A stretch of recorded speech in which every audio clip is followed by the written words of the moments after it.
Zeros and singularity में numerical चल रहा था। अगला न्यूमेरिकल लिखते हैं।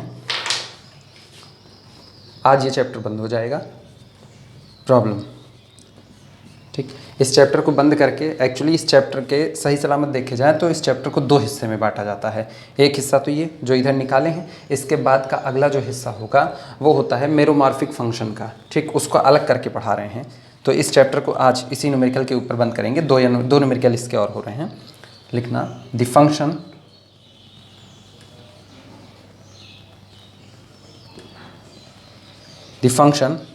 f of z, ठीक, has a double pole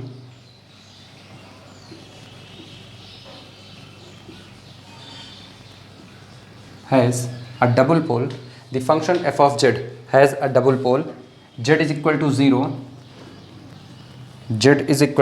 0 with residue से कंफ्यूज ना होना, अभी समझा रहे हैं रेसिड्यू होता क्या है। एक्चुअली चैप्टर में जो भी न्यूमेरिकल आ रहे हैं, ये न्यूमेरिकल मतलब थोड़ा अजीबोगरीब टाइप से आ रहे हैं। जो चैप्टर बाद के हैं उनके भी शब्द यहाँ पर पहले इस्तेमाल कर लिए हैं, हालांकि बड़े हल्के फुल्के टर्म ही हैं। तो रेसिड्यू अभी हम बता दे रहे हैं एक कॉर्नर पे, बहुत हल्का रफली आइडिया बताएंगे। बाकी तो अगला चैप्टर जो मेरोमॉर्फिक है उसके बाद कैलकुलस ऑफ रेसिड्यू में पूरा रेसिड्यू की ही डीलिंग की जाएगी। The function f of z has a double pole, z is equal to 0 with residue 2, function z is equal to 0 पर डबल पोल रखता है। डबल पोल का मतलब हुआ कि जिस दिन आप इस फंक्शन को लिखोगे लिखा जाएगा फाई ऑफ z अपॉन, जिस दिन सिंपल पोल होता था उस दिन केवल z minus a to the power 1 आता था। डबल पोल होने का मतलब ये पावर कितनी आएगी, 2। ट्रिपल पोल होने का मतलब ये पावर 3 आएगी। इसका मतलब जब प्रिंसिपल पार्ट लिखा जा रहा होगा, अब यहीं से इस बात को समझने की भी शुरुआत करते हैं। जिस वक्त प्रिंसिपल पार्ट लिखा जा रहा था, अगर हमने कह दिया कि z is equal to a simple pole है, तो प्रिंसिपल पार्ट में ये जो कंडीशन बनेगी होगी b1 upon z minus a, सिर्फ इतना होगा। ठीक, अगला और उसी ने कहा कि z is equal to c, ये डबल पोल है, डबल पोल। तो अब जिस दिन इसको लिखा जाएगा उस दिन लिखा जाएगा प्लस b1 के बाद अगला हम लिख रहे हैं b2 upon z minus c, लेकिन डबल पोल है तो फिर आगे बढ़ जाएगा b3 upon z minus c का होल स्क्वायर। ये रहा डबल पोल। अगर इसको ट्रिपल पोल कह दिया होता तो अभी यहीं अगला टर्म बढ़ता plus b4 upon z minus c और टू दी होल पावर 3। मतलब जिस ऑर्डर तक का पोल बोल रहा है उतनी बार ये चीज़ें रिपीट हो रही हैं। z minus c to the power 1, z minus c to the power 2, z minus c to the power 3, क्योंकि हम इसको ट्रिपल पोल मान करके चल रहे हैं कि z इज इक्वल टू सी पर ये 3 का ऑर्डर रख रहा है।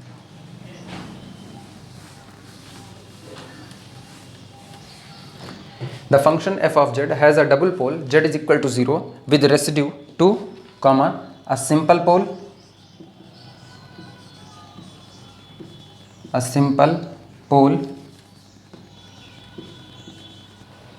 ठीक, at z is equal to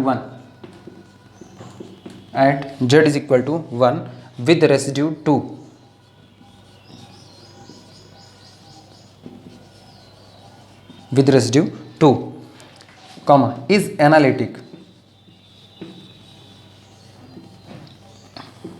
is analytic at all other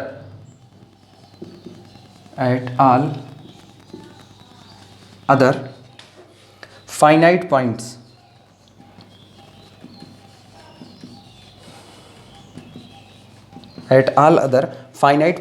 of the plane, ठीक, कॉमा, एंड इज बाउंडेड, और इसके साथ ही साथ and is bounded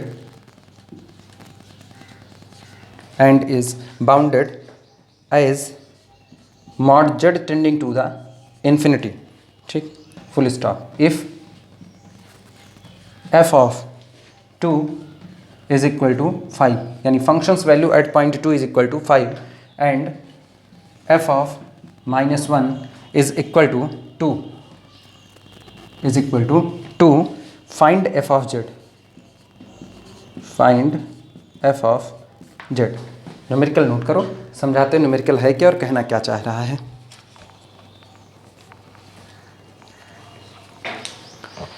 function f of z has a double pole, z is equal to 0 with residue 2, जो हमारा function है f of Z वो जेड बराबर 0 पर एक डबल पोल रखता है, ठीक। और जो पोल रख रहा है इस पोल का जो रेसिड्यू है वो 2 है।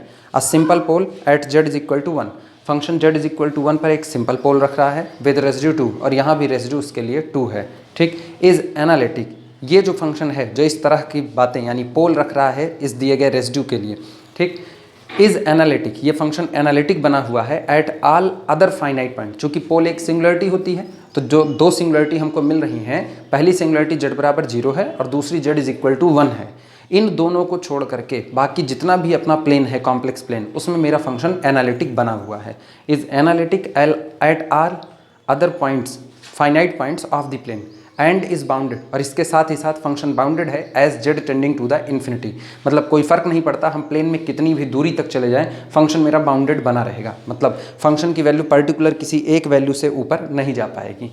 इसके बाद if f of 2 is equal to 5, अगर पॉइंट 2 पर फंक्शन की वैल्यू 5 है और पॉइंट -1 पर फंक्शन की वैल्यू 2 है तो आप फंक्शन कैलकुलेट कीजिए एफ ऑफ जेड कितना होगा या ये फंक्शन क्या रहा होगा।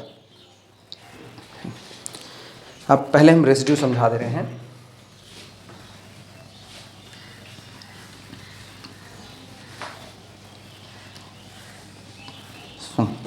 जैसे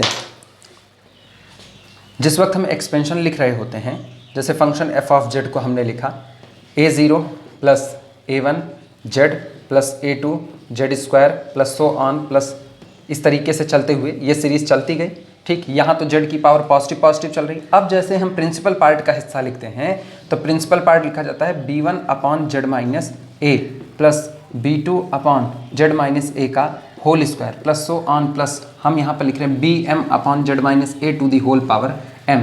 अगर यहाँ गौर करो तो नीचे हम हर बार z minus a z minus a z minus a लिखे हैं और कुल कितनी बार लिखे हैं m बार। इसका मतलब कि जो पोल है उसका ऑर्डर कितना है m है, यानी पोल z इज इक्वल टू ए का ऑर्डर कितना होगा m होगा। कहा गया था कि अगर आगे के सारे लोग जीरो हो जाएं, सारे के सारे लोग जीरो हो जाएं, ठीक, तो सिर्फ एक पार्ट हमको मिलता है b1 अपॉन जेड माइनस ए, और जिसको तब हम इसी हिस्से को बोल देते हैं, हाँ चूंकि अब सिर्फ जेड माइनस ए बचा बाकी तो सब जीरो हो गए तो हम इस पोल को बोलते हैं सिंपल पोल।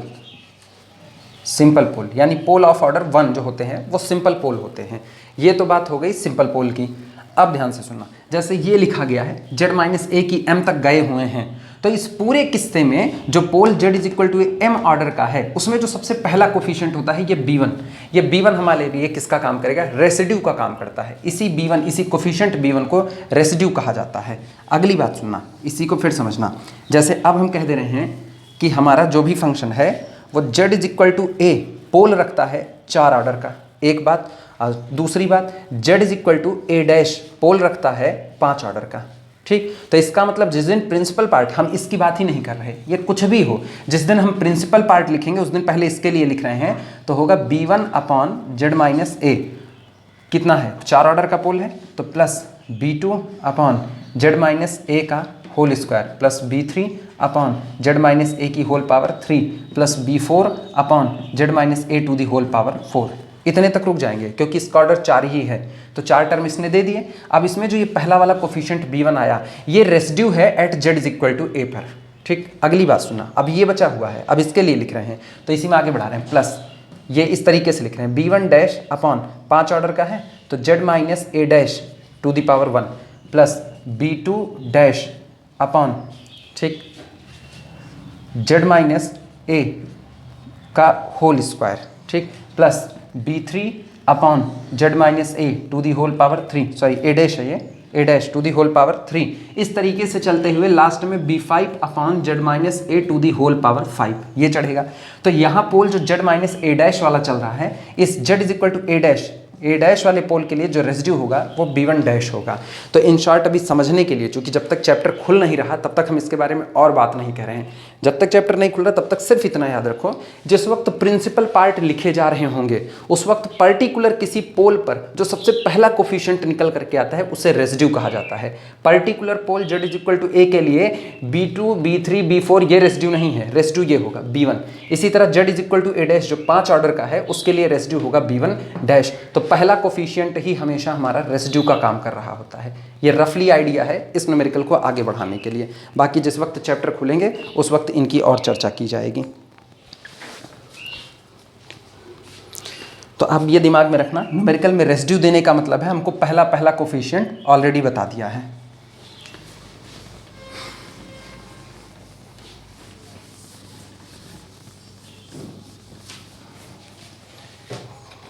चल प्रॉब्लम देखना, प्रॉब्लम हम पढ़ रहे हैं वापस। कह रहे हैं जो फंक्शन एफ जेड है वो एक डबल पोल रखता है z इज इक्वल टू 0 पर, ठीक, और वहाँ पर रेसिड्यू कितना है 2 है। और अब देखना इस तरीके से हम यहाँ लिखना कुछ मत अभी, z इज इक्वल टू 0 पोल है, ठीक, पोल होने के साथ साथ कैसा पोल है, डबल पोल है, मतलब ऑर्डर कितना होगा, ऑर्डर होगा 2। ये एक बात हो गई। अगली बात कर रहे हैं कि z इज इक्वल टू 1, ये भी क्या है, पोल है, और पोल भी कैसा है, सिंपल पोल, यानी कि ऑर्डर अब की बार कितना होगा, 1 होगा। ये सिंपल पोल। तो जिस दिन प्रिंसिपल पार्ट लिखा जाएगा उस दिन प्रिंसिपल पार्ट देखना, चूंकि ये सिंपल पोल है, ठीक, ऑर्डर 1 का, इसलिए हम इसको पहले लिख रहे हैं।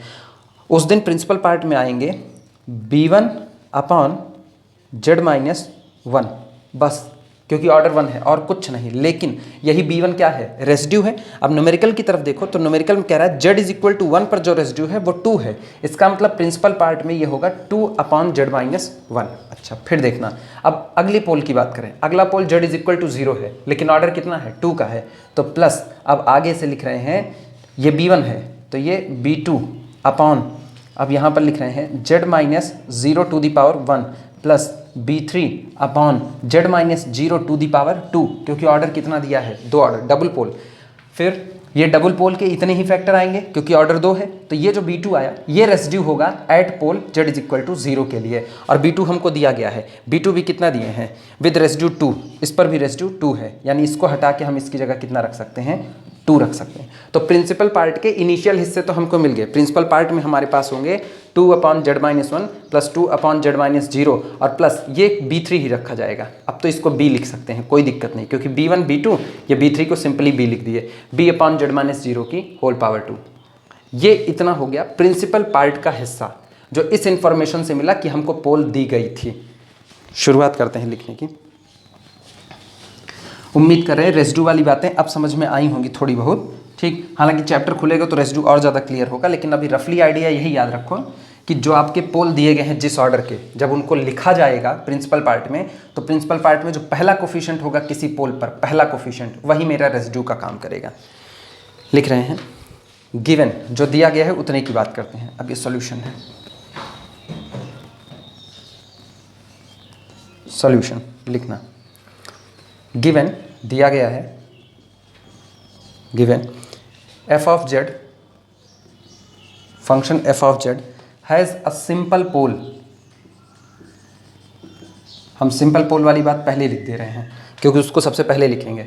हैज़ अ सिंपल पोल, ठीक, किस पॉइंट पर, at z is equal to 1, simple pole at z is equal to 1, ठीक, विद रेसिड्यू 2,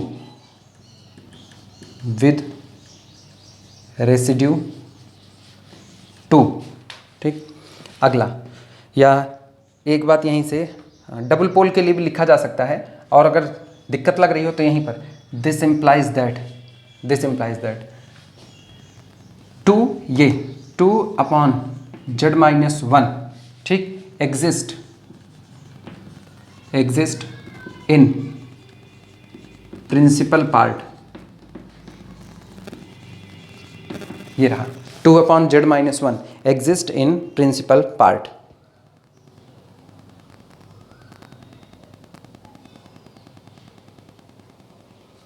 ये हो गया। इसी तरीके से अब बारी दूसरे वाले की, ठीक है। अगला जो पोल है वो z इज इक्वल टू 0 पर है। फिर लिखना अगेन f ऑफ z, ठीक, has a double pole, has a double pole, ठीक, at z is equal to 0, ठीक, विद रेसिड्यू 2, विद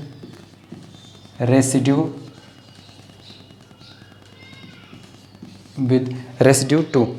यहाँ बिल्कुल कंफ्यूज मत होना, दोनों जगह पर रेसिड्यू सेम हो गया है इसलिए ऐसा है, नहीं तो कुछ लोग ये सोचने लगोगे कि हम हर बार 2 से ही शुरुआत करेंगे ना, ऐसा कुछ नहीं।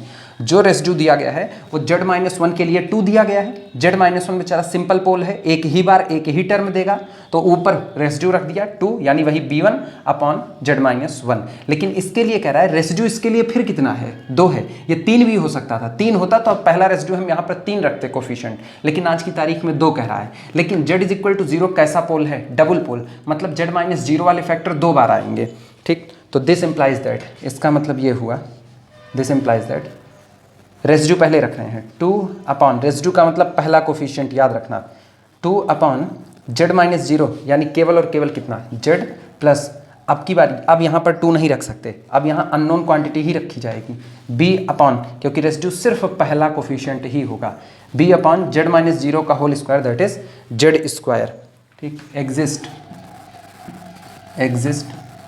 इन principal part, exist in principal part, ठीक, ये हो गया।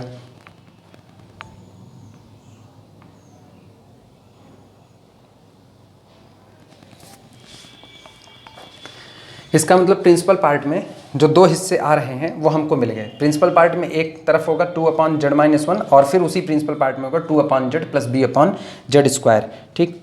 इसलिए प्रिंसिपल पार्ट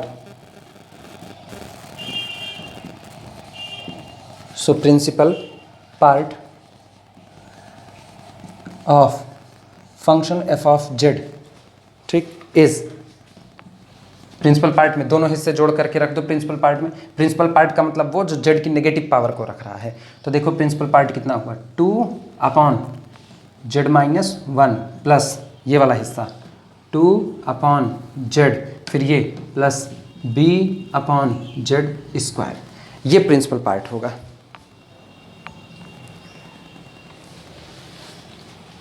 ठीक। अब एक चीज़ गौर करो, यहाँ एक चीज़ सोचने वाली है और हम यहाँ पर एक थ्योरम का एप्लीकेशन करने जा रहे हैं। अगर लाइवलीज थ्योरम याद हो तो लाइवलीज थ्योरम कहती थी कि अगर आपका फंक्शन, वापस सुना, अगर आपका फंक्शन पूरे के पूरे जेड प्लेन में परफेक्टली एनालिटिक बना हुआ है, if function f of z is analytic in the whole z plane and is bounded, और उसके साथ साथ आपका फंक्शन बाउंडेड भी हो, तो ऐसे केस में जो हमारा फंक्शन एफ ऑफ जेड होता है ये कैसा होता है, कांस्टेंट होता है, ठीक। वापस सुनना, वापस थ्योरम को हम दोहरा रहे हैं कि अगर फंक्शन एफ ऑफ जेड पूरे के पूरे जेड प्लेन में एनालिटिक बना हुआ है और एनालिटिक होने के साथ साथ बाउंडेड है, तो ऐसे केस में दिया गया फंक्शन एफ ऑफ जेड कैसा होगा, कांस्टेंट होगा। जितनी इन्फॉर्मेशन हमें दी गई है उससे एक बात साफ है कि मेरा फंक्शन पूरे जेड प्लेन में एनालिटिक नहीं है, उसमें 2 जगह पर सड़न मौजूद है। एक सड़न है z इज इक्वल टू 1 पर, पोल यानी सिंगुलरिटी है, दूसरी सड़न जो मौजूद है वो है z इज इक्वल टू 0 पर। दिमाग चलाओ, इस पूरे प्लेन में सिर्फ 2 पॉइंट हैं जहां फंक्शन अपने बिहेवियर को सीज कर रहा है, सीजेस टू बी एनालिटिक हो रहा है। वो 2 पॉइंट है, पहला ये ओरिजिन 0 और दूसरा ये पॉइंट 1। इस पूरे प्लेन में अगर हम इन दोनों हिस्सों को काट के निकाल दें तो हमने सड़न निकाल दी। सड़न निकालने के बाद अब जो प्लेन मेरे हत्थे चढ़ रहा है, इस पूरे प्लेन में मेरा फंक्शन एनालिटिक है और न्यूमेरिकल में कहा गया फंक्शन मेरा बाउंडेड है। तो अगर फंक्शन बाकी बचे हुए पूरे हिस्से में एनालिटिक और बाउंडेड है तो इसका मतलब फंक्शन कैसा होगा, कांस्टेंट होगा। एक चीज़ इसमें दिमाग चलाने की है, फंक्शन पूरे जेड प्लेन में एनालिटिक नहीं है तो हम लाइवलीज की थ्योरम अभी नहीं कह सकते हैं कि फंक्शन पूरे जेड प्लेन में एनालिटिक नहीं है तो हम उसको कांस्टेंट बोल दें, नहीं बोल सकते। हम क्या करते हैं, हम एक नया प्लेन अपनी मर्जी का डिफाइन करते हैं, और अपनी मर्जी का क्या, जो 2 सड़न आई हुई है इन्हीं दोनों सड़न को निकाल देते हैं। अब जितना प्लेन बचा हम उसको अपना प्लेन जेड डैश कह देते हैं, तो है तो वो भी कॉम्प्लेक्स प्लेन जेड डैश। अब इस जेड डैश में जिसमें ओरिजिन नहीं है और जिसमें ये 1 नहीं है, इस पूरे के पूरे प्लेन में जो मेरा जेड डैश प्लेन है उसमें मेरा फंक्शन हर जगह पर एनालिटिक है और साथ ही साथ कैसा है, बाउंडेड है, जो न्यूमेरिकल में कहा गया है। तो इसका मतलब इस पूरे मेरे कटे हुए ये जो 2 हिस्से काट के निकाले गए इसके बाद ये आए हुए जेड डैश प्लेन में मेरा फंक्शन हमेशा कैसा रहेगा, कांस्टेंट। लाइवलीज की थ्योरम एप्लीकेबल है, ठीक। शुरुआत करते हैं इसी बात को। हम उस हिस्से को सोचो, प्रिंसिपल पार्ट इतना हिस्सा आया है, ये इतना हिस्सा, एफ जेड कुछ भी रहा होता उसका प्रिंसिपल पार्ट यही है, और प्रिंसिपल पार्ट एफ जेड को एनालिटिक नहीं बनने देगा। तो जब कोई चीज़ हमको एनालिटिक नहीं बनने देगी तो मेरे पास मजबूरन एक रास्ता होगा, इस चीज़ को काट करके निकाल दो। जब बीमारी ठीक नहीं हो रही तो ऑपरेशन ही एक रास्ता है। तो इसका मतलब ये बीमारी ठीक होने वाली नहीं है, इस एक जगह पर function ceases to be analytic है, इसलिए हम क्या करेंगे, हम पूरे फंक्शन एफ जेड में से इस इतने हिस्से को निकाल देंगे, यानी f z minus this whole part. और f z minus this whole part के बाद मेरा फंक्शन अब जो नया वाला जेड डैश हिस्सा है उसमें एनालिटिक होगा, बाउंडेड होगा, तो हम उसको तुरंत क्या बोल देंगे, कांस्टेंट बोल देंगे। इसी थ्योरी को हम अप्लाई कर रहे हैं।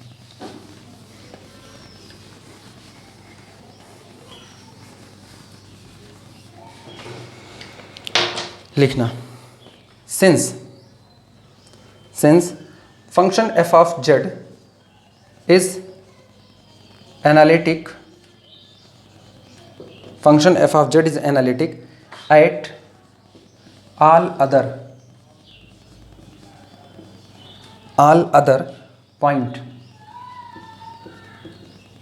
points except छोड़ करके except at z is equal to 1, ठीक, and z is equal to 0। Function f Z analytic है एट ऑल अदर पॉइंट, सारे दूसरे पॉइंट पर फंक्शन एनालिटिक है, सिर्फ किसको छोड़ करके, जेड इज इक्वल टू 1 और जेड इज इक्वल टू 2 को, एंड और इसके साथ साथ मॉड एफ ऑफ जेड, ठीक, इज बाउंडेड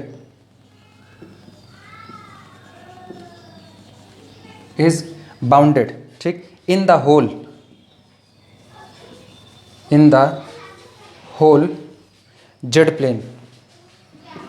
और यह भी कहा गया है कि फंक्शन पूरे के पूरे जेड प्लेन में कैसा है, बाउंडेड है, ठीक। तो जब ऐसी कंडीशन है तो जितने हिस्से में फंक्शन एनालिटिक होना रुक रहा है उसी हिस्से को काट के निकाल करके नया फंक्शन बना ले रहे हैं। तो नया फंक्शन देखना, एक्चुअल फंक्शन क्या है, एक्चुअल फंक्शन पे निगाह डालो तो एक्चुअल फंक्शन है f of z is equal to इधर समथिंग और प्लस इधर वाला प्रिंसिपल पार्ट, ठीक। समथिंग का मतलब ऐसा भी हो सकता है कि आपके फंक्शन में सिर्फ प्रिंसिपल पार्ट ही हो, इधर का कोई हिस्सा हो ही ना, ठीक। तो इसका मतलब function f z is equal to something plus principal part. अब ये बताओ, जब ये तो मेरा फंक्शन है जो हमको चाहिए, तो नया फंक्शन कौन होगा, नया फंक्शन देखना, मेरे फंक्शन एफ ऑफ जेड में से हम वो हिस्सा काट के निकाल दे रहे हैं, कौन सा, प्रिंसिपल पार्ट वाला हिस्सा काट के निकाल रहे हैं। पूरे फंक्शन में से प्रिंसिपल पार्ट का हिस्सा निकाल दो, तो जैसे प्रिंसिपल पार्ट का हिस्सा निकाल दिए, सड़न इसी प्रिंसिपल पार्ट के हिस्से से ही मिल रही थी, तुम इसको निकाल दिए, तो ये जो नया फंक्शन बन रहा है, इस नए वाले फंक्शन में, ये f z minus principal part, इस नए वाले फंक्शन में अब कोई सड़न नहीं होगी। और जब कोई सड़न यानी कोई सिंगुलरिटी नहीं होगी, तो ये पूरा जो फंक्शन बन रहा है f z minus principal part, ये फंक्शन पूरे के पूरे अब जितने जेड प्लेन बच रहे हैं उस पूरे के पूरे कॉम्प्लेक्स प्लेन में कैसा होगा, एनालिटिक होगा, एनालिटिक होने के साथ साथ बाउंडेड होगा, ठीक। क्यों, रीज़न, अच्छा अब ये इस चीज़ को भी गौर करना, नहीं तो कुछ लोग सोच रहे होंगे कि हम यहाँ प्लेन से इनको और इनको भी गायब कर दिए, नहीं, इन दो जगह पर मेरा फंक्शन एनालिटिक नहीं हो रहा था, तो हम क्या किए, ये बचे रहेंगे, इनको एज यूजुअल ही रखेंगे, कोई डिस्टर्बेंस नहीं, क्योंकि फंक्शन को पूरे जेड प्लेन में एनालिटिक होना है, तभी हम लाइबनिट्ज़ की थ्योरम अप्लाई कर पाएंगे। तो ये दोनों पॉइंट ऐसे ही बरकरार रहेंगे, प्लेन से कुछ भी नहीं कटेगा, सिर्फ कटेगा किस में से, फंक्शन से वो हिस्सा काट करके निकाल दो, फंक्शन से उस हिस्से को काट करके निकाल दो जिस हिस्से की वजह से function ceases to be analytic हो रहा है।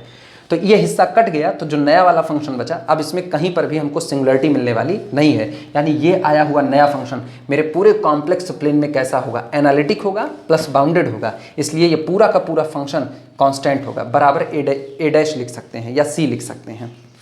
चलो शुरुआत करते हैं इस बात को।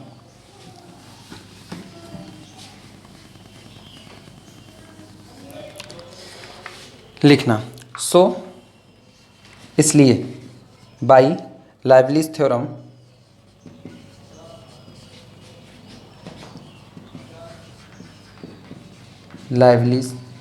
थ्योरम ठीक, आप फंक्शन में से काट करके निकाल रहे हैं, f z minus principal part, अभी प्रिंसिपल पार्ट लिखे हुए थे, प्रिंसिपल पार्ट माइनस कर रहे हैं, तो ये था 2/z-1, ठीक, माइनस इधर पूरे हिस्से में लिख दे रहे हैं 2/z प्लस b/z², ये पूरा प्रिंसिपल पार्ट निकाल दिया इतना, ठीक। दिस इज कांस्टेंट,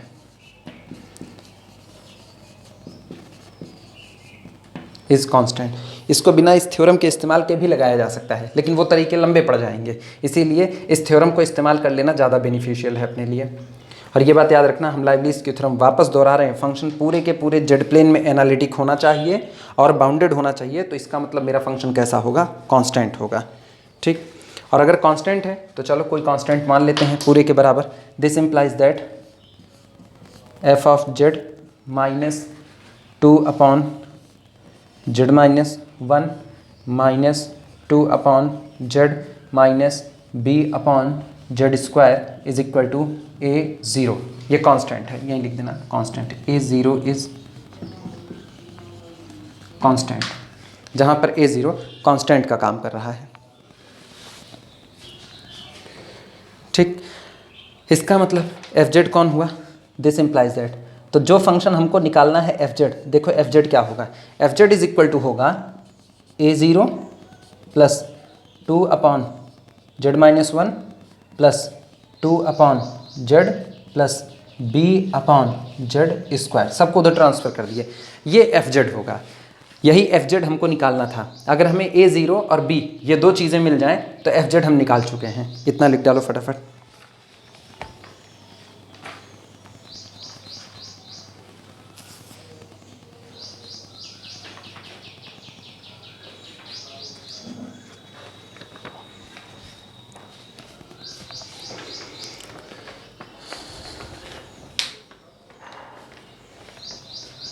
आगे बढ़ते हैं, न्यूमेरिकल के वापस लौटो न्यूमेरिकल के पास। और न्यूमेरिकल में देखो किन्हीं दो पॉइंट पर हमको फंक्शन एफ जेड का मान दिया गया है। न्यूमेरिकल की तरफ जाओ, न्यूमेरिकल में दिया गया है गिवन पॉइंट 2 पर फंक्शन की वैल्यू पता है, f of 2 is equal to 5, और पॉइंट -1 पर भी फंक्शन की वैल्यू दी गई है, f of -1 is equal to 2। Using this, इसे इस्तेमाल करते हैं, यूजिंग दिस, चलो इस्तेमाल किया जाए। जहाँ जहाँ जेड है वहाँ वहाँ पर 2 रख दो, तो ध्यान देना 2 रखेंगे तो एफ ऑफ 2 कितना है 5, तो यहाँ तो हो जाएगा 5 is equal to A0 plus 2 upon 2 minus 1 that is equal to 1, यानी यहाँ सिर्फ कितना बचा है 2। अच्छा, प्लस 2 अपॉन 2, क्योंकि z is equal to 2 put करें, 2 अपॉन 2 दैट इज 1, यहाँ का 2 यहाँ का 1, 2 1 जुड़ करके 3 हुआ, और प्लस b अपॉन 2 स्क्वायर का मतलब नीचे b अपॉन 4 हो गया। लिख दे रहे हैं हम इस बार पूरा, 5 is equal to A0 plus 2 upon 2 minus 1 plus 2 upon 2 plus b upon 4, ये पहला हिस्सा है। एंड अब इन पर आओ, एफ ऑफ -1 देखो, जहाँ जहाँ जेड है उसकी जगह पर -1 सजा दो, तो इसका मतलब एफ ऑफ -1 बोलो कितना है, एफ ऑफ -1 2, तो 2 इज इक्वल टू रखो वैल्यू A0, ठीक, -1 -2 यानी प्लस 2 अपॉन -2। अच्छा, इनमें रख देते हैं कितना -1 ना, तो 2 अपॉन -1 और इसको लिख दे रहे हैं प्लस b अपॉन 4। सिंप्लीफाई कर लेते हैं, यानी हमको इक्वेशन मिला दिस इम्प्लाइज दैट। ध्यान देना, इस पूरे टुकड़े को सॉल्व करना, तो सॉल्व करने के बाद जो इक्वेशन हमारे पास आ रहा है वो हमारा इक्वेशन होगा 4, या ठीक लिख दे रहे हैं सही सलामत, 5 इज इक्वल टू A0, देखना ये बोले हुए थे अभी भी, ये 2 बचा और ये 1, 2 1 3, तो A0 प्लस 3 और प्लस b अपॉन 4। एंड उस हिस्से में देखते हैं तो 2 इज इक्वल टू A0, अच्छा यहाँ से हुआ -1 और -2 -3 प्लस b अपॉन 4।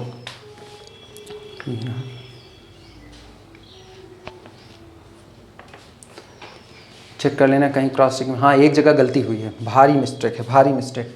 ये f ऑफ -1 निकाल रहे हैं ना, तो f ऑफ -1 हर जगह तो -1 है, यहाँ 2 कैसे रख दिए, पुराना वाला गड़बड़ी हुई, इसको -1 रखें, -1 का whole square that is equal to ये b अपॉन 1, ये होगा। चेक कर लेना और कहीं पर गलती ना हो, बाकी सब सही है, ठीक। अच्छा, तो b अपॉन 1, तो ये बदल जाएगा, सिर्फ और सिर्फ A0 -3 और प्लस b। इक्वेशन बन चुके हैं, दोनों इक्वेशन को सॉल्व कर लेते हैं।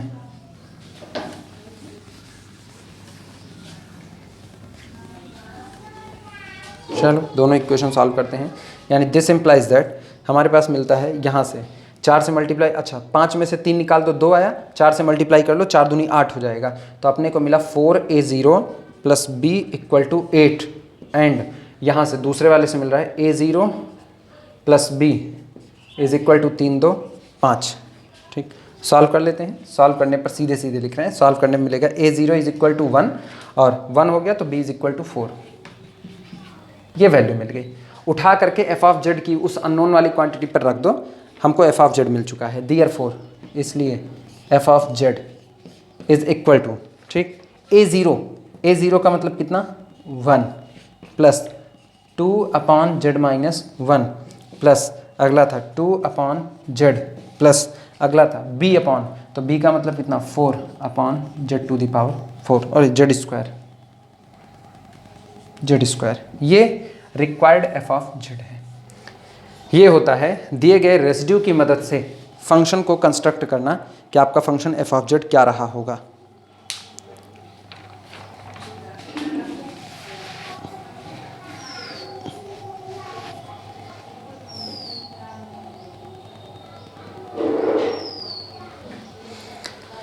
अगला न्यूमेरिकल उठाते हैं।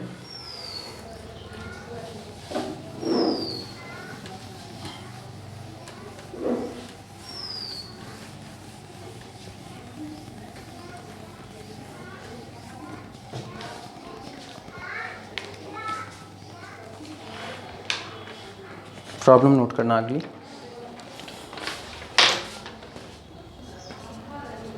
प्रॉब्लम, ठीक, लिखना the only सिंगुलैरिटीज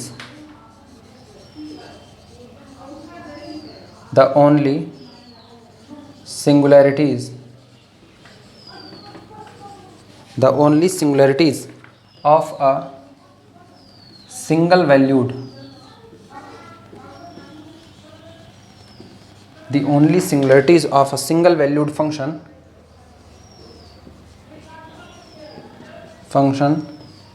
f of z are poles of order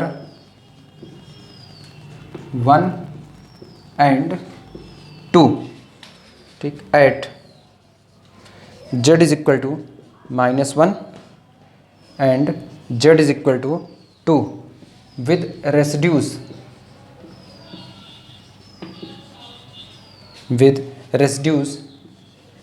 इस चैप्टर में कुछ यूनिफॉर्म कन्वर्जेंसी की भी, मतलब वो अभी तकरीबन 2 चैप्टर के बाद यूनिफॉर्म कन्वर्जेंसी आ रहा है, लेकिन उसके भी कई न्यूमेरिकल दिख रहे हैं। सॉल्व करते वक्त पता चल रहे हैं कि उसमें कन्वर्जेंसी का कॉन्सेप्ट लगेगा, तो वहाँ पर यूनिफॉर्म कन्वर्जेंसी वाले क्वेश्चन हम इधर रोकेंगे। वो यूनिफॉर्म कन्वर्जेंसी वाले जिस दिन उस चैप्टर को पढ़ा देंगे तो हम याद से उस न्यूमेरिकल को करा देंगे। With residues at these poles,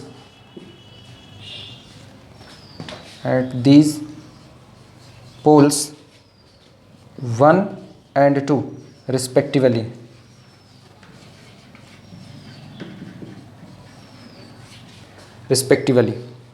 full stop, ठीक। if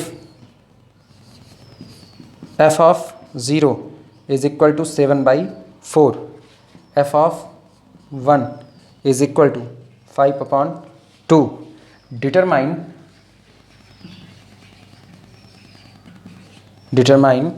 the function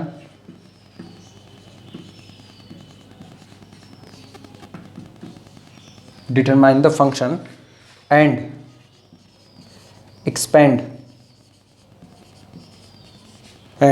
expand it in a Laurent series,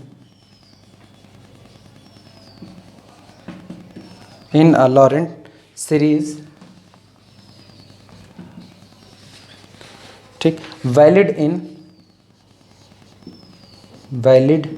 in mod z greater than 1 less than 2, ठीक। न्यूमेरिकल नोट करो, फिर बताते हैं करना क्या है। इसमें कह रहे हैं the only singularities of a single valued function f of z, कोई single valued function f of z दिया गया है, उस फंक्शन में सिर्फ और सिर्फ जो सिंगुलरिटी मौजूद है, मतलब इसके अलावा कोई भी सिंगुलरिटी नहीं है, आइसोलेटेड इसेंशियल नहीं है, इसेंशियल नहीं है, रिमूवेबल नहीं है, कोई और सिंगुलरिटी नहीं, सिर्फ जो सिंगुलरिटी है उसके बारे में बोल दे रहे हैं। The only singularities of a single valued function f of z are poles, वो केवल और केवल पोल्स हैं, और पोल्स भी किस ऑर्डर के हैं, ऑफ ऑर्डर 1 एंड 2। ठीक, किस किस पॉइंट पर हैं, z इज इक्वल टू -1 पर ऑर्डर 1 का पोल है, z इज इक्वल टू 2 पर ऑर्डर 2 का पोल है, यानी z इज इक्वल टू -1 पोल का काम करता है और ये वो पोल है जिसका ऑर्डर 1 है, z इज इक्वल टू 2 पोल का काम करता है, ये वो पोल है जिसका ऑर्डर 2 है। इसके साथ ही साथ रेसिड्यू भी बताया है इन्होंने, with residues at these point, और ये जो दीज पोल्स आ रहे हैं इन पोल पर रेसिड्यू है, -1 पर रेसिड्यू है 1 और 2 पर रेसिड्यू है 2, यानी पहला कोफिशिएंट भी आपको प्रिंसिपल पार्ट का दे दिया गया है। फिर एक इन्फॉर्मेशन और है, एफ ऑफ 0 फंक्शन की वैल्यू एट 0 7/4 है, फंक्शन की वैल्यू एट 1 पर 5/2 है। पुराने वाले न्यूमेरिकल की तरह पहली बात कह रहे हैं कि आप फंक्शन को ज्ञात कीजिए, डिटरमाइन द फंक्शन, एक बात। दूसरी बात, ये एक और बात आगे बढ़ा रहे हैं, एंड एक्सपेंड इट, और इस आए हुए फंक्शन एफ ऑफ जेड को एक्सपेंड कीजिए, किस तरीके से, इन अ लॉरेंट सीरीज, किसी लॉरेंट सीरीज के फॉर्म में एक्सपेंड कीजिए, और वैलिड इन, जो वैलिड हो, region mod z greater than 1 less than 2, क्योंकि हमको पता है लॉरेंट का एक्सपेंशन तो तभी हो पाएगा जब मेरा फंक्शन किसी एनुलस के बीच में एनालिटिक हो। तो जो सर्किल है वो mod z greater than 1 less than 2 के लिए है, कुछ ऐसा किस्सा बनेगा। एक से बड़ी रेडियस, अगर हम कह रहे हैं ये एक है तो एक से बड़ी, इससे बाहर का एरिया, और 2 से छोटी, ये, इसके बीच में मेरा फंक्शन एनालिटिक होना चाहिए। अगर मेरा फंक्शन इस एनुलस में एनालिटिक हो गया तो हम अपने फंक्शन का लॉरेंट की सीरीज़ के फॉर्म में एक्सपेंशन कर सकते हैं। शुरुआत करते हैं इसको सॉल्व करने की। उम्मीद करें न्यूमेरिकल लिख चुके होंगे तुम लोग।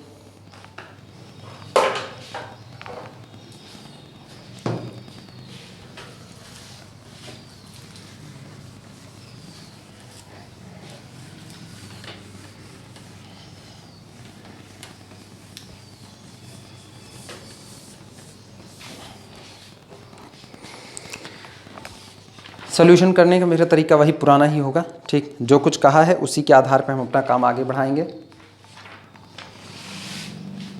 लिखना सॉल्यूशन में, solution at z is equal to -1, residue is at z is equal to -1, और ब्रैकेट में लिख देना pole of order 1, residue is, इस पर रेसिड्यू जो हमें दिया गया है वो 1 दिया गया है, ठीक। z इज इक्वल टू -1 पोल है ऑर्डर 1 का, और इस पर जो हमें रेसिड्यू दिया गया है वो 1 दिया गया है। फिर यहीं पर और आगे बढ़ा रहे हैं, at z is equal to 2, ये है pole of order 2, pole of order 2, और इस पर जो हमें रेसिड्यू दिया गया है, रेसिड्यू इज 2, ये रेसिड्यू 2 है, ठीक। सो इसलिए clearly, so principal part,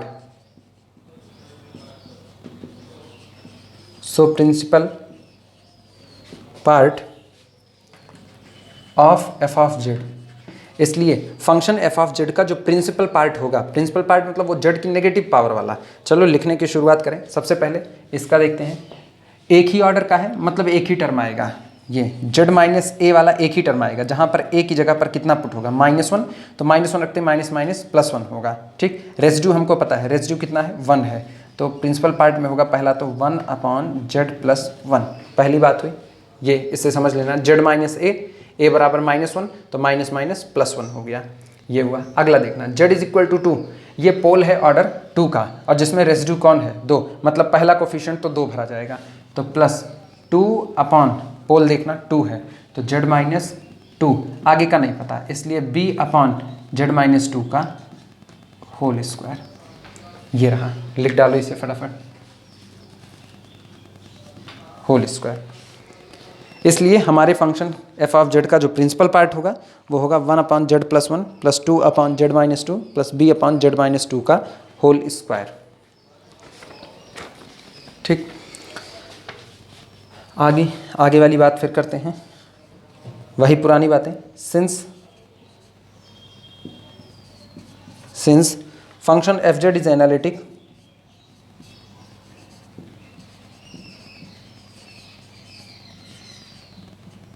since function fz is analytic and bounded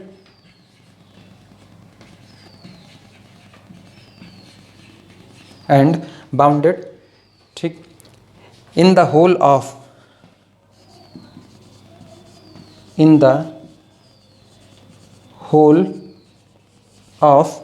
z plane except, छोड़ करके, एक्सेप्ट, और मेरा फंक्शन पूरे के पूरे जेड प्लेन में बाउंडेड है प्लस एनालिटिक है, और इस तरीके से है कि सिर्फ 2 पॉइंट पर वो एनालिटिक नहीं है। वो दोनों पॉइंट कौन कौन से है? जेड इज इक्वल टू -1 और जेड इज इक्वल टू 2। तो लिखा जा रहा है since f of z is analytic, चूंकि function f of z analytic है, इसके साथ साथ बाउंडेड है in the whole of the z plane, संपूर्ण जेड प्लेन में, एक्सेप्ट, छोड़ करके, at z is equal to -1 and z is equal to 2 and z is equal to 2। ठीक, अच्छा, फिर दिमाग चलाना। इसका मतलब मेरे फंक्शन एफ ऑफ जेड पर लाइबनिट्ज़ की थ्योरम अप्लाई नहीं हो सकती है। रीज़न, मेरा फंक्शन पूरे जेड प्लेन में तो एनालिटिक है नहीं, वो इन 2 पॉइंट पर सीजेस टू भी एनालिटिक हो चुका है। लेकिन अगर हम अपने फंक्शन में से इसी हिस्से को निकाल दें, जिस हिस्से पर मेरा फंक्शन एनालिटिक नहीं हो रहा है, हम उस पूरे हिस्से को ही निकाल दें, जो सड़न का हिस्सा है, यानी एफ जेड में से घटा दिया जाए इस पूरे के पूरे प्रिंसिपल पार्ट को, जो अपने पीठ पर सिंगुलैरिटी को लेकर के ढो रहे हैं। तो एफ जेड में से इनको निकाल देने पर जो बचा हुआ फंक्शन होगा, वो बचा हुआ फंक्शन पूरे के पूरे जेड प्लेन में एनालिटिक होगा और बाउंडेड होगा, क्योंकि जब एफ जेड बाउंडेड है तो एफ जेड का छोटा टुकड़ा भी बाउंडेड होगा, और हम एफ जेड का टुकड़ा ही तैयार कर रहे हैं। तो जब एफ जेड का वो टुकड़ा बाउंडेड होगा और एनालिटिक है, तो लाइबनिट्ज़ की थ्योरम के हिसाब से वो टुकड़ा कैसा होगा? कांस्टेंट होगा, यानी f of z minus this quantity is equal to constant. लिखते हैं इसी बात को, लिखना देयरफॉर, इसलिए देयरफॉर एफ ऑफ जेड, ठीक, माइनस, घटा रहे हैं उस हिस्से को, 1 अपॉन जेड प्लस 1, ठीक, -2 अपॉन, चूँकि होल माइनस कर रहे हैं तो सबके साइन नेगेटिव हो जाएंगे, -2 upon z -2 minus b upon z -2 का होल स्क्वायर, ठीक, इज एनालिटिक। ये पूरे की बात कर रहे हैं, पूरा इज एनालिटिक, ठीक, एनालिटिक, और इसके साथ साथ and bounded,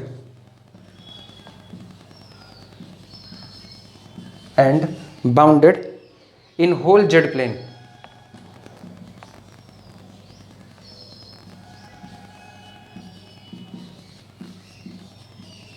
in whole z plane. लिख डालो,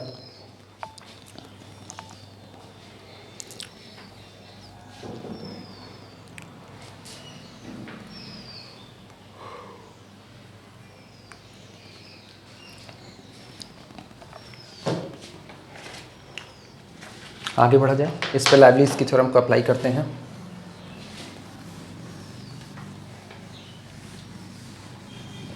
लिखना, hence by Leibniz theorem,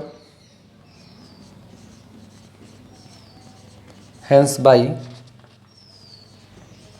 Leibniz theorem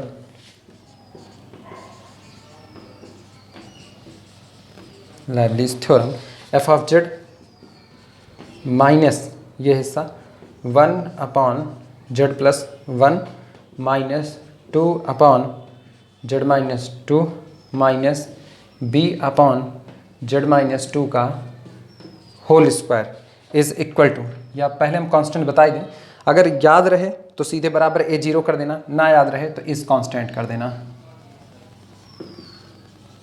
is constant, ठीक। और अगर ये कांस्टेंट है तो टोटल को बराबर a0 मान लो, implies that f of z is equal to नहीं, -1 अपॉन जेड प्लस 1, ठीक, -2 upon z -2 minus b upon z -2 का whole square is equal to constant a0। सबको दूसरी तरफ ट्रांसफ़र करो।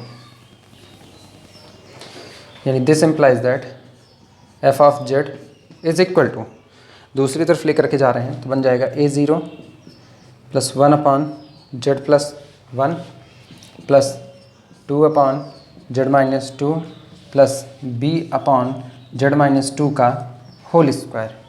अगला काम याद है, फंक्शन की 2 पॉइंट पर वैल्यू दी गई है, उनका इस्तेमाल कर लेंगे। लिखना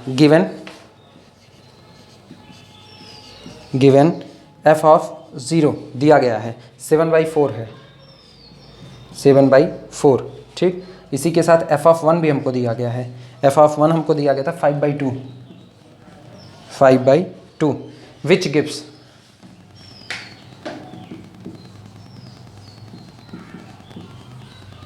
गिव्स, चलो वैल्यू पुट करते हैं।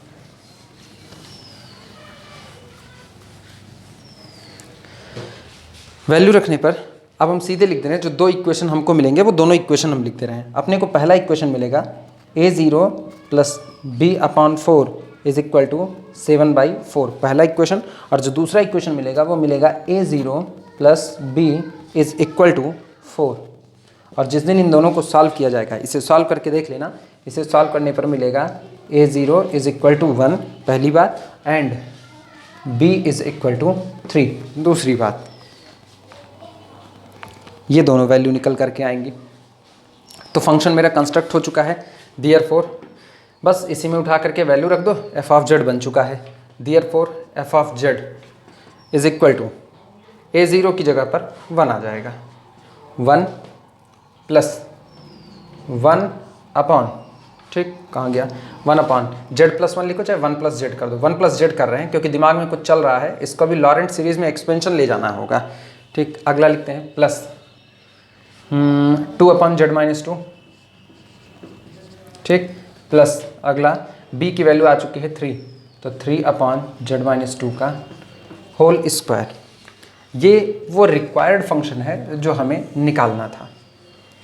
न्यूमेरिकल का एक हिस्सा हो चुका है, न्यूमेरिकल के दूसरे हिस्से पर अब हमको इसके लिए लॉरेंट सीरीज में एक्सपेंशन लिखना पड़ेगा,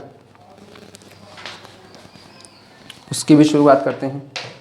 अच्छा, लॉरेंट का एक्सपेंशन होगा ये तो बता ही चुके हैं, क्योंकि फंक्शन 2 ही जगह पर सिंगुलरिटी रखता है, पोल को रखता है, एक z इज इक्वल टू -1 पर रखता है, एक z इज इक्वल टू 2 पर रखता है।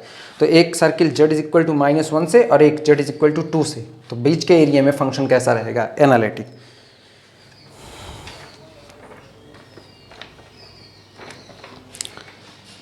चलो शुरुआत करते हैं।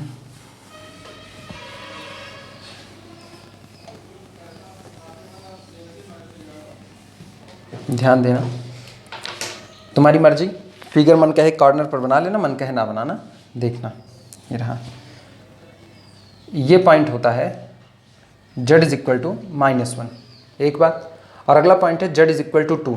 तो पहले एक काम करो, ये ओरिजिन है, कैपिटल ओरिजिन से सर्किल ड्रॉ करो, mod z is equal to 1, क्योंकि ये लिखा गया mod of z minus 0 is equal to 1, तो सेंटर 0 है, ठीक। एक रेडियस की सर्किल ड्रॉ करो, तो ये -1, तो इधर ये आएगा +1 के साथ, ये पहली सर्किल बन गई। अच्छा, पहली सर्किल ने अपनी बाउंड्री पर z इज इक्वल टू -1 को कंटेन कर लिया है। अब अगली बार लिख रहे हैं, ये पॉइंट है z इज इक्वल टू 2, आपकी z इज इक्वल टू 2 से सर्किल को ट्रेस कर देते हैं, ये रहा, दोनों आ गए। फंक्शन इस सर्किल की बाउंड्री पर, बाहर वाली सर्किल की बात कर रहे हैं, इस सर्किल की बाउंड्री पर यह पॉइंट है z इज इक्वल टू 2, और z इज इक्वल टू 2 मेरे फंक्शन के लिए पोल का काम करता है, पोल का मतलब सिंगुलरिटी का। तो मेरा फंक्शन इस बाउंड्री पर तो एनालिटिक होने से रहा,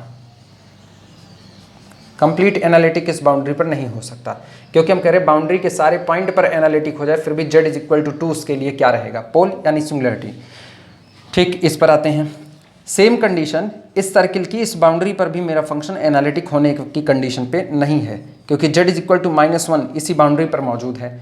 लेकिन इस बीच के हिस्से में, और फंक्शन के पास यही 2 ही सिंगुलरिटी है, ये न्यूमेरिकल में साफ साफ कहा गया है, तो इसका मतलब इस बीच के रीजन में मेरा फंक्शन कैसा होगा, एनालिटिक। और जब भी फंक्शन एफ ऑफ जेड किसी एनुलस में एनालिटिक होता है तो उसको लॉरेंट की सीरीज में एक्सपेंड किया जा सकता है। अच्छा, जिस वक्त कहा जाता है लॉरेंट की सीरीज में एक्सपेंशन ना, उस वक्त दिमाग में बात आनी चाहिए कि फंक्शन एफ ऑफ जेड का वो एक्सपेंशन किया जाएगा जिस एक्सपेंशन में एक हिस्सा जेड की पॉजिटिव पावर के साथ आएगा, अगर आता है तो, और दूसरी तरफ जेड की नेगेटिव पावर के साथ आएगा। तो पॉजिटिव नेगेटिव पावर के कॉम्बिनेशन में लिखा गया एक्सपेंशन लॉरेंट का काम करता है।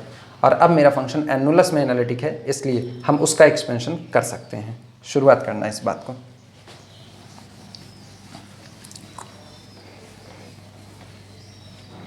लिखना सिंस पोल, पोल का मतलब singularity, pole exist at z is equal to -1 and z is equal to 2। ठीक, इसका मतलब हुआ this implies that function f of z is analytic, f of z is analytic in reason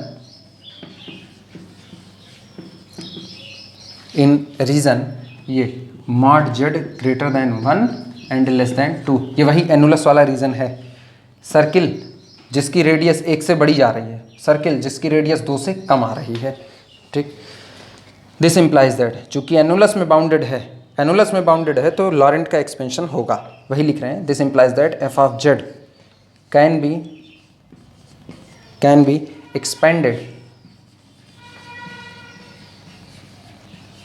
expanded in a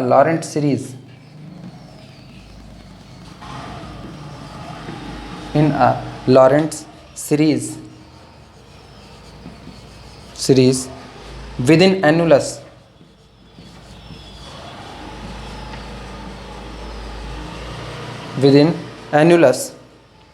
mod z greater than 1 less than 2।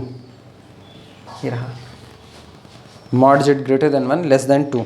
इस annulus में function का expansion possible है। लिखो, expansion करते हैं फिर तुरंत।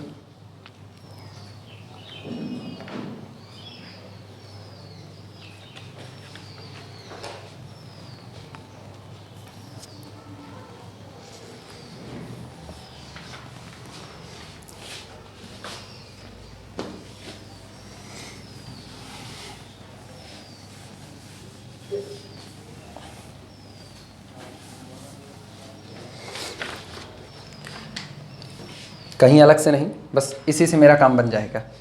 ये इतना लिखा ही गया है। ठीक, इसको तुम लोग एक बार फिर से लिख लेना, देयरफॉर, और ये बात पूरी लिख लेना।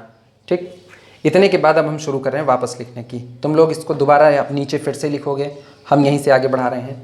दिस इम्प्लाइज दैट, इसका मतलब ये हुआ कि f of z is equal to, expansion ही तो करना है, तो अगर हम किसी तरीके से बाइनोमियल तक पहुंच जाते हैं तो बाइनोमियल की सीरीज़ का एक्सपेंशन हम लोग खूब अच्छे से जानते हैं कि बाइनोमियल में एक्सपेंशन कैसे होता है। चलो काम वही आगे बढ़ाते हैं। ये तो 1 रहेगा, इसको 1 रहने दो, कोई दिक्कत नहीं। इस हिस्से से जेड को कॉमन कर लो, तो जेड को कॉमन करते ही ये हो गया 1 अपॉन जेड। अच्छा, यहाँ जो बचा उसको देखते हैं। यहाँ बचा 1 अपॉन जेड, बाहर आ चुका है, तो 1 अपॉन जेड प्लस 1 यानी 1 प्लस 1 अपॉन जेड, ये हिस्सा हुआ। अच्छा, इस हिस्से में देखो 2 को नीचे ले आओ, 2 नीचे आएगा तो ये टुकड़ा बनेगा प्लस 1 अपॉन 2 नीचे आया तो 1/2 बना, तो इसका मतलब 2 से डिवाइड लगेगा, पूरे में 2 से डिवाइड लगेगा तो ये होगा z अपॉन 2 माइनस 1, यह हिस्सा हो गया। ठीक, इनका हाल देखो, इनके हाल में 3 को अपनी जगह बरकरार रखते हैं, तो प्लस 3 बरकरार है। नीचे से 2 को कॉमन कर लो, तो 2 कॉमन, एक्चुअली 2 क्या, -2 को कॉमन करते हैं। -2 कॉमन होगा तो -2 के बाहर थे -2 का square that is equal to 4, 3 upon 4, और 1 अपॉन नीचे से -2 कॉमन हो चुका है तो यहाँ बचा +1। ठीक, और ये हुआ माइनस जेड अपॉन 2 और इसका होल स्क्वायर, ये सामने बात आई। फिर इसको और सिस्टमेटिक तरीके से करते हैं, यानी दिस इज इक्वल टू, इसको लिखा जा सकता है 1 प्लस, ध्यान से देखना इस बात को, 1 अपॉन जेड बरकरार, और इसको ऊपर ले करके गए तो ये बन गया 1 plus 1 upon z to the power -1। अब इसका बाइनोमियल एक्सपेंशन किया जा सकता है, ये 1 प्लस nx का फॉर्म हो चुका है। प्लस इनके हाल पर देखते हैं, इनके हाल पर ये है कि ये टुकड़ा, अच्छा 2 को नीचे लाए थे। ठीक, तो माइनस कॉमन कर लेते हैं, माइनस को कॉमन कर लो, माइनस कॉमन करते ही ये कैसा हो जाएगा माइनस, तो यहाँ हो गया 1 माइनस जेड अपॉन 2, ऊपर लेकर के जाओ 1 माइनस जेड अपॉन 2 की होल पावर -1, यह हिस्सा बन गया। ठीक, इनके हाल पे +3 अपॉन 4, इनको सीधे ऊपर भेज दो तो 1 minus z upon 2 to the whole power -2, ये रहा। अब हम सारे टर्म का बाइनोमियल एक्सपेंशन कर सकते हैं। चलो अप्लाई करते हैं। बीच में प्लस का साइन है, अपने को इसका 1 + x की पावर -1 का सीधा फार्मूला हमको याद है इसका, ठीक है। इसका सीधे सीधे होता है समेशन जितना भी n रन करें, n vary from 0 to infinity -1 to the power n, क्योंकि अल्टरनेटिव टर्म खुलेंगे, -1 टू दी पावर n और x to the power n, यानी 1/z to the power n। तो ये बन जाएगा this is equal to 1 + 1/z बरकरार summation n vary from 0 to infinity -1 to the power n 1/z to the power n। ये इसका expansion हुआ binomial से। और इसका एक्सपेंशन हम जानते हैं पूरा का पूरा सिर्फ और सिर्फ 1 + x इस हिसाब से ये खुलता जाता है, तो ये पूरे सारे पॉजिटिव टर्म में खुलते हैं। तो बाहर तो माइनस साइन पड़ा ही है, माइनस समेशन, ठीक। अगर जिसको बाइनोमियल का एक्सपेंशन नहीं याद होगा वो निश्चित तौर पर इस बात को देख लेंगे, 1z/2 to the power n, और n वेरी करा दो 0 से लेके इन्फिनिटी तक। उनका देखते हैं, 3/4 तो अपनी जगह पर बरकरार रहेगा, 3/4 अपनी जगह बरकरार। और इसका एक्सपेंशन देखा जाए तो यहाँ पर पावर कितनी है, -2 है, तो इसका एक्सपेंशन होता है summation n vary from 0 to infinity, ठीक, n+1 और into z/2 to the whole power n। ये एक्सपेंशन आता है। बस समेट करके लिख दें। एक काम करो, z/2 की n z/2 की n दोनों जगह मौजूद है, समेशन n 0 से इन्फिनिटी रन कर रहा है, तो इनको एक साथ मर्ज कर देते हैं। तो इसका मतलब अपने को मिलेगा दिस इज इक्वल टू, अच्छा 1 प्लस, इस पर निगाह डालो, इस z को अंदर कर दो, चूंकि समेशन है तो z हर एक टर्म पर मल्टीप्लाई होगा, तो z अंदर गया तो z to the power n+1 बन गया। तो ये -1 to the power n 1/z to the power n+1, और यहाँ पर n वेरी कर रहा है 0 से लेके इन्फिनिटी तक, ये हिस्सा। अच्छा, इन हिस्से को देख लो, तो इसको देखा जाए तो 3n+1 और अपॉन कितना हो गया है 4 का हिस्सा, तो इन दोनों को बैलेंस कर रहे हैं। यहाँ पर केवल और केवल -1 का हिस्सा है, तो ये आएगा प्लस समेशन, इसको बाहर निकाल रहे हैं n vary from 0 to infinity, ये हुआ। अच्छा, z/2 है तो z/2 to the power n, z/2 to the power n common कर लिए इसको भी, तो ये हुआ z/2 to the whole power n, ये बना। और अंदर का जितना हिस्सा बच रहा है उसको अगर देखा जाए तो 3n + 3/4 इधर मल्टीप्लाई किए तो इधर -1 था, -4 हुआ, यानी यहाँ पर बचता है 3n - 1/4, ये रहा, ये एक्सपेंशन आया। और सोचो ये एक्सपेंशन इधर z की पावर 0 वाला हिस्सा रखा है और इधर z की नेगेटिव पावर में रखा है, यहाँ से z की पॉजिटिव पावर वाली भी रखा हुआ है, तो इसका मतलब ये एक्सपेंशन z की पॉजिटिव नेगेटिव दोनों पावर कंटेन करता है, यही रिक्वायर्ड लॉरेंट एक्सपेंशन होगा। लिखना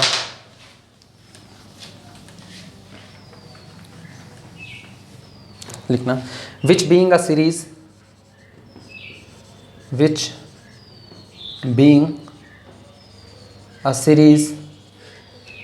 in the positive and negative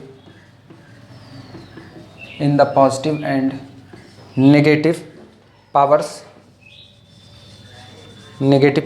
of z is a Laurent series.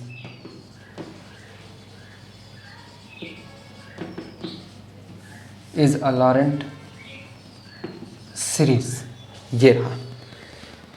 इस न्यूमेरिकल के साथ इस चैप्टर को हम यहीं पर बंद करते हैं। हालांकि इस चैप्टर के हम 2 हिस्से कर रहे हैं, अब मेरोमॉर्फिक फंक्शन इसके बाद से शुरू होगा, अलग चैप्टर है, कुछ किताबों में इसी में मर्ज करके दे देते हैं, ठीक।